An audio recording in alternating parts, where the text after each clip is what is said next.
안녕하세요, 김성태입니다. 여기는 지금 문경 휴게소예요. 또 문경까지 왔네요. 오늘 목적지는 포항이고, 오늘 포항에서 새롭게 펜션을 시작하시는 분을 컨설팅을 하고 현장을 확인을 할 겁니다. 그리고 포항에서 다시 또 강원도 양양으로 이제 올라갑니다. 그 양양에서 컨설팅을 하고, 그리고 그 이후에 이제 고성으로 또 넘어가서 컨설팅을 또 이제 할 계획이에요. 요즘에 또 현장 상담이 좀 많아지는 것 같습니다. 이제 날도 따뜻해지고 하니까 이번에도 현장에 가서 또 여러분들한테 또 구독자님들한테 또 도움이 될 만한 내용이 있다면은 소개를 좀 해보도록 하겠습니다. 잠시 후에 현장에서 뵙겠습니다.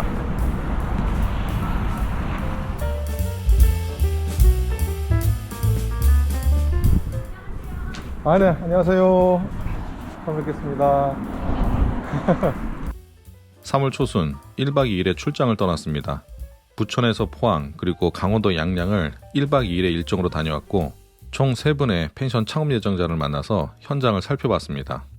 보통은 당일치기로 하루에 움직이는데, 이번에는 포항하고 양양 사이의 거리가 꽤 멀어서 양양에서 1박을 하게 됐습니다. 지난 3년 동안은 바이러스 때문에 어디서 뭘 먹고 잠을 자는 것도 참 불편했었는데, 이젠 서서히 끝나가는 것 같으니까 활동하기가 참 좋은 것 같습니다. 한참을 달려서 포항 현장에 도착했습니다. 너무 먼 거리를 운전해서 그런지 사실 도착하자마자 피로감이 몰려왔습니다. 그런데 저를 너무나도 반갑게 맞이해주는 두 분을 보니까 잠시나마 피로감을 잊었습니다. 상담 내내 즐겁고 유쾌한 시간이었었어요.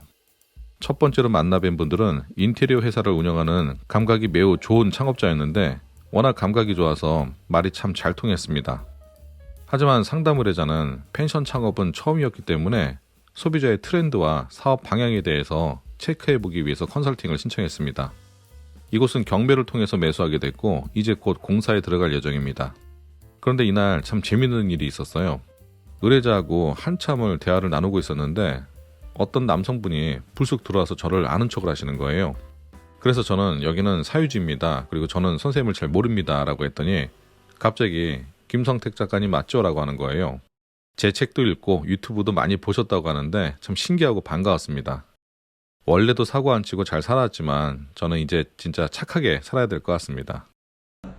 원래 주는 거다. 아무도 안 오신 김에 유튜브 어떤 분이 유튜브에 출연. 내가 중간에 주인. 온수 수영장으로 만들려면은 비용이 많이 들어가니까 근데 또 4월, 5월 이럴 때는 또 안에 수영장이 있으니까요. 있다? 네. 안에 수영장으로 대체하시면 되고, 네. 실제로 그 풀빌라에서 나왔던 거 안 나와요. 이게 다 자기 거가 있으니까 여기 안 나오더라고요. 맞아요. 근데 여기는 진짜 우리가 연출하기 위한 공간이기 때문에 여기다가 막 온수 시스템 들어가고 이거는. 아무튼 두 분과 펜션 사업에 대한 많은 이야기를 나누고 헤어졌습니다. 이것도 정말 멋진 펜션이 만들어질 거라고 생각합니다. 3개월 이내면 마무리가 될 것 같은데, 모두 완성되면 다시 한번 찾아가서 소개를 해보려고 합니다. 첫 번째 일정을 마치고 경상도에서 강원도로 올라갔습니다. 바닷가가 보이는 7번 국도를 따라가다 보니까 바닷가 경치 때문에 기분까지 좋아지더라고요. 일단 양양에서 정한 숙소에서 1박을 하고 다음날 아침 두 번째 의뢰자를 만났습니다. 반갑습니다. 고생하셨습니다. 예. 두 번째 펜션은 공사가 거의 완성 단계였습니다. 다행히 마감 공사가 끝난 건 아니었지만 저와 좀 더 일찍 만나서 컨설팅을 받았다면 더 좋지 않았을까 하는 아쉬움이 많이 남았던 펜션입니다.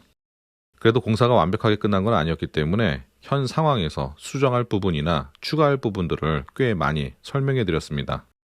그리고 창업자는 펜션의 스타일과 더불어서 고민하던 것이 하나가 더 있었는데, 바로 펜션 1층에 매우 넓은 실내 공간과 넓은 마당을 이용해서 커피숍을 만들어 보면 어떨까 하는 고민이었습니다. 멋진 바닷가 앞에 큰 땅을 갖고 있으니까 이 카페에 대한 고민을 하는 건 어찌 보면 너무나도 당연한 고민이었을 거라고 생각합니다. 경치가 정말 좋은 땅이었거든요. 창업자가 생각하는 카페는 투숙객을 위한 휴식 공간을 이야기하는 것이 아니라 일반 손님들을 위한 커피숍이었습니다. 하지만 저는 별로 긍정적인 대답을 하지는 않았어요. 카페는 워낙 워킹 손님들의 수가 상당한 수를 차지하는데, 아래 강릉의 안목 쪽이나 위쪽으로는 속초의 경우에는 바닷가 카페와 여행 인프라가 상당합니다. 하지만 그에 비해서 이 위치는 유동 인구가 사실 많지가 않습니다. 그래서 이 지역은 아직 경쟁력이 없다고 생각을 했어요. 물론 이 지역에도 인기가 좋은 카페가 많지만 제가 이야기하는 건 굳이 펜션이 있는데 커피숍을 함께 운영하느냐의 문제입니다. 나중에 동네가 더 발달하고 많은 여행자들이 방문할 수는 있지만 문제는 합리적인 운영과 매출입니다. 만약 이 자리에 펜션이 아니라 카페를 만든다고 한다면 저도 쉽게 결론 지어서 답을 내놓지 못했을 거예요. 하지만 이 웅장하고 큰 건물에 카페가 만들어진다면 과연 이 카페가 펜션의 매출 신장에 얼마나 큰 영향을 미칠 수 있을까를 고민해 봤습니다. 펜션이 만들어질 경치 좋은 곳이 있다면 이곳에 카페를 차리면 어떨까 하는 생각을 하게 됩니다. 과연 펜션과 카페를 함께 하게 되면 이득이 있을까요? 물론 긍정적인 효과는 있겠지만 사실 저는 그렇게 추천을 하지는 않습니다. 요즘 물가도 많이 올라서 커피값도 한 잔에 5,000원씩 합니다. 하지만 유명 커피 전문점이 아닌 이상 5,000원을 받지 못할 수도 있어요. 그럼에도 커피 한 잔에 5,000원에 판매할 수 있다고 가정하고 계산을 해보겠습니다. 커피 한 잔을 만들 때 들어가는 재료의 가격을 1,000원으로 예상합니다. 여기에 인건비가 1,500원, 그리고 수수료와 세금 등은 700~800원 선입니다. 여기에 보통 매장 임대료를 1,000원에서 1,500원 정도를 빼는데 내 건물이라고 치고 임대료는 빼지 않았습니다. 그럼 커피 한 잔을 5,000원으로 판매를 했을 때에는 순 이윤이 1,700원 정도가 남습니다. 만약 원두 등의 원재료 가격이 오른다면 그 이하의 이윤이 남을 수도 있어요. 하지만 한 잔에 1,700원의 이윤이 남는다면 10잔을 팔아야 17,000원의 이윤이 남고 100잔을 팔아야 17만원의 이윤이 남습니다. 100잔을 팔아야 17만원을 버는 거예요. 이윤을 좀 더 남길 수가 있다면 20만원 정도를 남길 수도 있을 겁니다. 커피 외에 판매할 게 없다면 모르겠지만 이미 수많은 객실이 있습니다. 하루에 커피 100잔을 판매하느니 그냥 객실 한 개를 판매하는 게 훨씬 더 쉽고 관리도 쉬울 겁니다. 이렇게 4층까지 올린 빌딩 형태의 건물은 1층의 로비와 같은 공간과 마당이 투숙객이 이용할 수 있는 유일한 공간입니다. 투숙객들에게 저 유용한 공간을 추가로 제공할 수 있다면 객단가를 더 높일 수가 있을 겁니다. 하지만 1층과 마당에 투숙객을 위한 공간이 아닌 커피를 마시러 오는 손님들을 위한 공간으로 채워진다면 당연히 투숙객은 불편해할 것이고 객실의 객단가를 높일 기회를 날리는 것과 같습니다. 즉, 이러한 여백의 공간들은 투숙객들을 위한 공간으로 만들어지는 것이 더 좋습니다.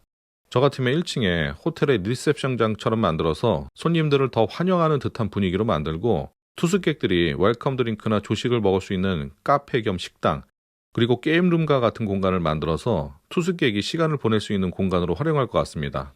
그래서 저는 1층과 마당을 손님들이 좋아하는 매력적인 공간으로 만드는 방법을 소개해드렸습니다. 수십, 수백 잔의 커피를 판매하는 것보다 객실 한두 개 판매하는 게 더 쉽습니다.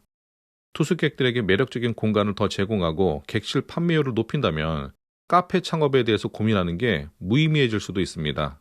내 건물은 경치도 좋은데 펜션 건물 1층에 카페를 만들어 보면 어떨까?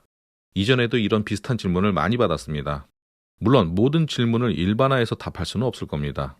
제가 알고 있는 곳 중에 펜션과 카페를 함께 운영하면서 영업이 매우 잘 되는 곳도 있어요. 그런데 그런 곳들의 카페를 보면 하나같이 매우 높은 수준의 카페를 운영하고 있고 화려하고 멋진 공간 연출 때문에 젊은 고객이 줄을 이룹니다. 베이커리를 함께하고 있고 가격도 싸지 않습니다. 그리고 위치 역시도 너무나도 좋고 주변에 바닷가를 낀 카페들도 굉장히 많이 있습니다. 만약 펜션에 일반 손님들로 채울 커피점을 만들기를 원하는 분들이 있다면 이 영상이 조금이라도 도움이 되길 바라겠습니다.